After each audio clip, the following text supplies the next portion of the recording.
கிறிஸ்துவுக்குள் அன்பானவர்களே, இன்றைய நாளின் தியானத்திற்காக தெரிந்து கொள்ளப்பட்ட தலைப்பு அன்னாள், முதிர் வயதிலும் தெளிவு. வேத பகுதி பரிசுத்த லூக்கா எழுதின நற்செய்தி நூல் 2ஆம் அதிகாரம் வசனங்கள் 36 முதல் 38 முடிய.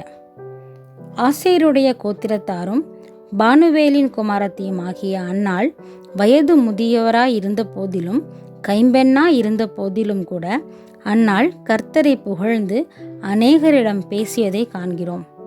கர்த்தரை குறித்து மற்றவர்களுக்கு எடுத்துரைப்பதற்கு வயது, வாழ்க்கை நிலை போன்றவை தடை அல்ல என்பதற்கு தீர்க்கதரிசியாய் வாழ்ந்து இரவும் பகலும் உபவாசித்து ஜெபம் பண்ணி ஆராதனை செய்து வந்த அன்னாள் நமக்கு ஒரு சிறந்த எடுத்துக்காட்டாக திகழ்ந்தாள்.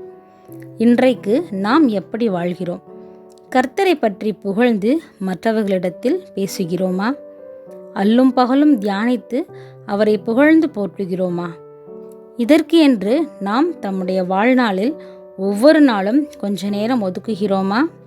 சிந்தித்து பார்ப்போம். பிரியமானவர்களே, இல்லை என்றால் இந்த புதிய நாளிலிருந்து நாம் ஒரு புது முயற்சியை எடுப்போமாக. ஜெபம் செய்வோம்.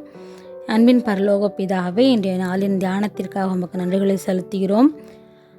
இன்றைய நாளில் இருந்தும் கூட நீர் எங்களது வாழ்வில் செய்த நன்மைகளை அநேகருடன் எடுத்து கூறி உம்முடைய நாமத்தை நாங்கள் மகிமைப்படுத்த உம்மை போற்றி புகழ தேவன் தாமே எங்களுக்கு கிருபைகளை அளிப்பீராக.